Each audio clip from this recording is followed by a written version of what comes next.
Good evening. This is Shormishta welcoming you to Reader's Retreat. Our story for today is The Night Train at Deoli, a story by Ruskin Bond.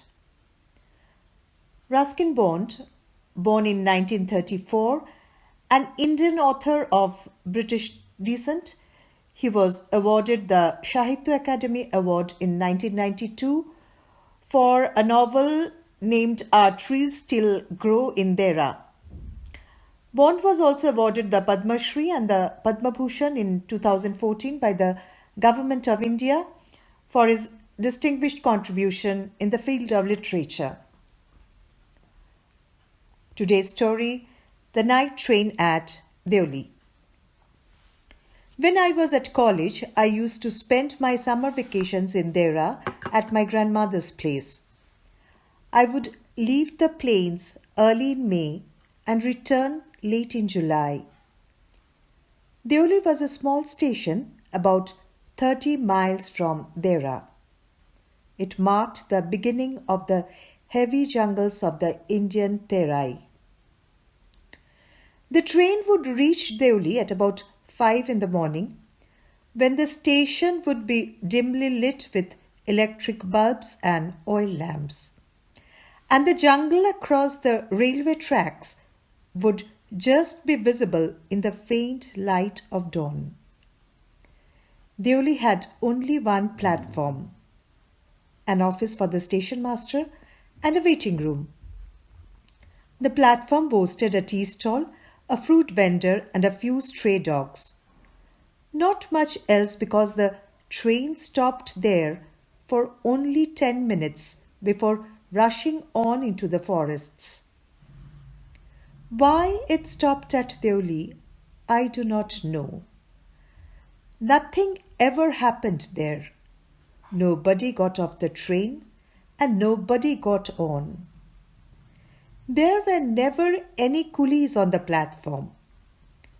But the train would halt there a full 10 minutes and then a bell would sound. The guard would blow his whistle and presently Deoli would be left behind and forgotten. I used to wonder what happened in Deoli behind the station walls.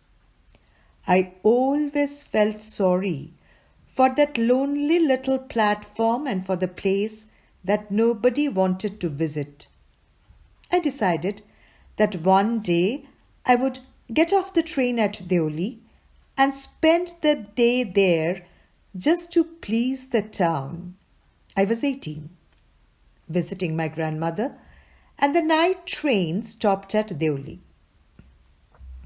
A girl came down the platform selling baskets.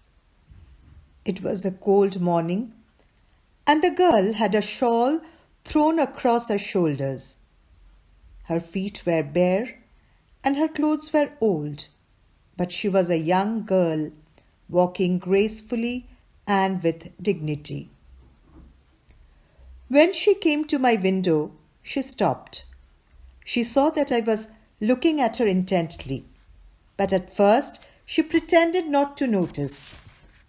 She had pale skin, set off by shiny black hair and dark troubled eyes. And then those eyes, searching and eloquent, met mine. She stood by the window for some time, and neither of us said anything. But when she moved on, I found myself leaving my seat and going to the carriage door. I stood waiting on the platform, looking the other way. I walked across to the tea stall. A kettle was boiling over on a small fire, but the owner of the stall was busy serving tea somewhere on the train. The girl followed me behind the stall. "Do you want to buy a basket?" she asked. "They're very strong, made of the finest cane." "No," I said, "I don't want a basket." We stood looking at each other for what seemed a very long time, and she said, "Are you sure you don't want a basket?" "All right, give me one," I said, and took the one on top and gave her a rupee, hardly daring to touch her fingers. As she was about to speak, the guard blew his whistle. She said something, but it was lost in the clanging of the bell and the hissing of the engine. I had to run back to my compartment. The carriage shuddered and jolted forward. I watched her as the platform slipped away.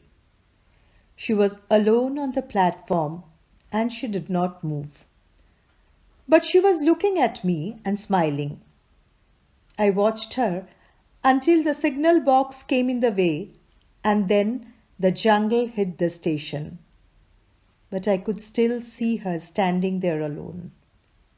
I stayed awake for the rest of the journey. I could not rid my mind of the picture of the girl's face and her dark, smouldering eyes. But when I reached Dera, the incident became blurred and distant, for there were many other things to occupy my mind. It was only when I was making the return journey 2 months later that I remembered the girl. I was looking out for her as the train drew into the station, and I felt an unexpected thrill when I saw her walking up to the platform. I sprang off the footboard and waved to her. When she saw me, she smiled.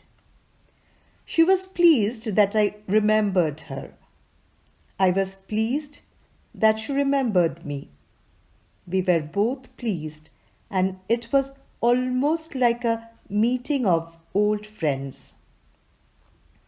She did not go down the length of the train selling baskets, but came straight to the tea stall. Her dark eyes were suddenly filled with light. We said nothing for some time, but we could not have been more eloquent. I felt the impulse to put her on the train there and then take her away with me. I could not bear the thought of having to watch her recede into the distance of Deoli station.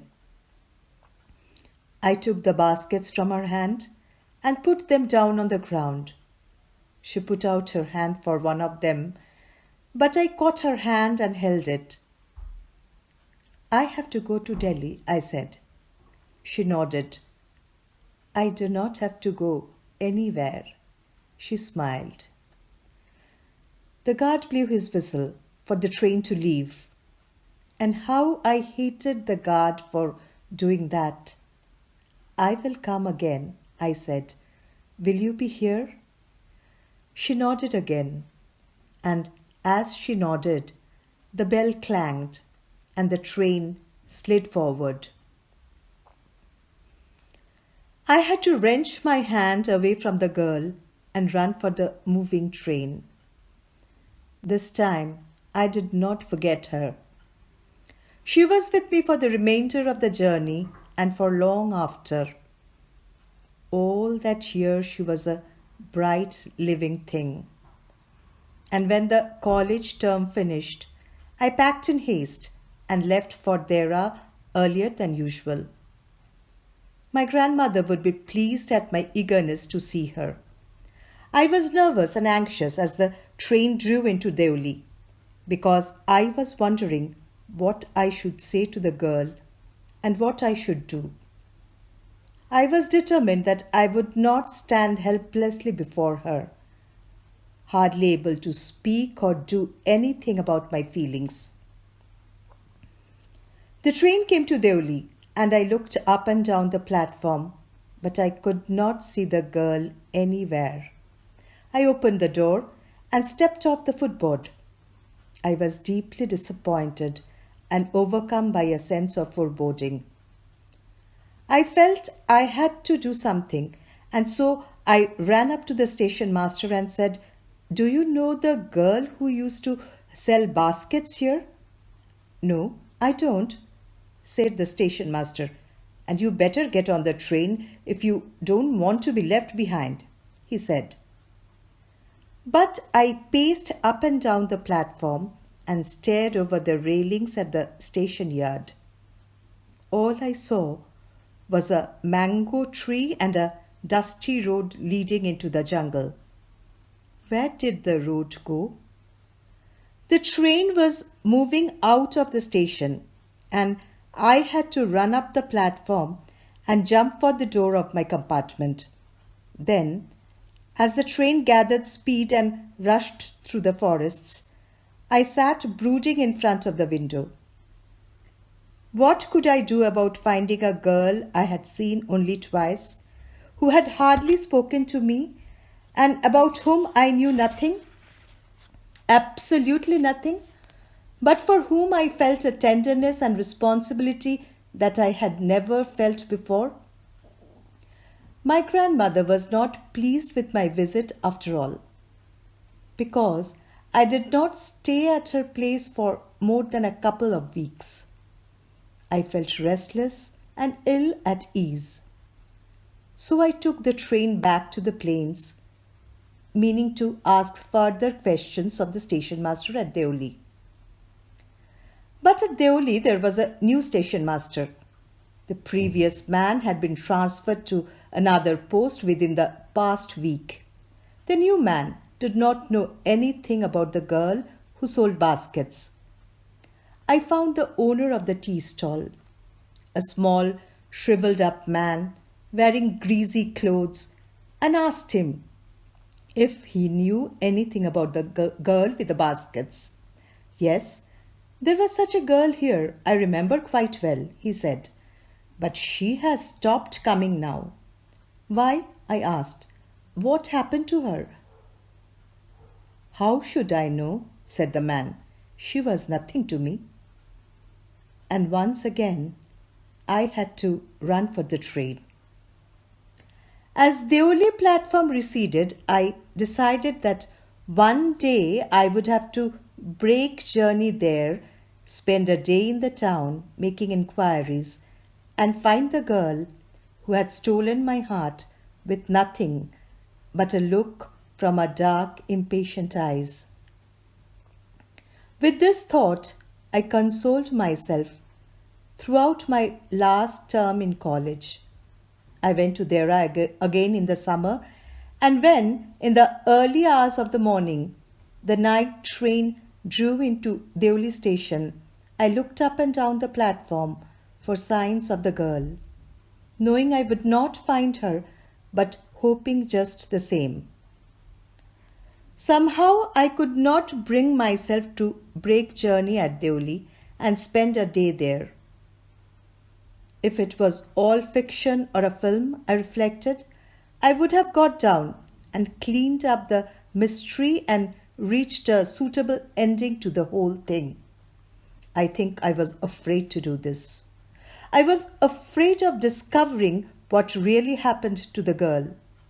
Perhaps she was no longer in Deoli. Perhaps she was married. Perhaps she had fallen ill. In the last few years, I have passed through Deoli many times, and I always look out of the carriage window, half expecting to see the same unchanged face smiling up at me. I wonder what happens in Deoli behind the station walls. But I will never break my journey there. It may spoil my game. I prefer to keep hoping and dreaming and looking out of the window up and down that lonely platform waiting for the girl with the baskets. I never break my journey at Deoli, but I pass through as often as I can. That was Ruskin Bond's story, The Night Train at Deoli. This is Shormisha once again from Reader's Retreat. Please subscribe my channel for more stories and updates. Thank you and good night.